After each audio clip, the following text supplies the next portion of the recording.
خب با قسمت سوم آسیامک ایسایم در خدمت شما. آسیامک سلام. امروز چی آورده ای آسیامک؟ دیگه این فالووران علاقه خاصی نسبت به شما داره. شما خیلی دوست دارید. بله. چی داریم امروز؟ نه فسنجان دارم. چی فسنجان چی چاوری؟ آره زمستان با غاز شدم با اردک آره. الان ولی با مهر چودم.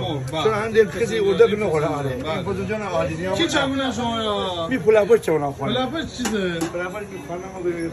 اون سواد من علی. دستش نه. واقعا شنو غذا خوشمزه. فلان میامون فلان فیفیلی کنم فیفیلی تمام حافظ چی بیچاره او می محصول خدا محصول خدا محصول خدا محصول آقا غذا خوبیه آسیامک غذا تایید کنید آسیامک غذا خوبه آقا غذا آسیامک غذا خوبیه آره آسیامک غذا تایید کنید اما خوشمزه است اما جان خوشمزه است آره خب غذای مالیس آسیامک عزیز خوش عالی آره خاصه شیبید اونم باید شیبید تقاضا رو داد آره خدا مثلا شیبید نخریم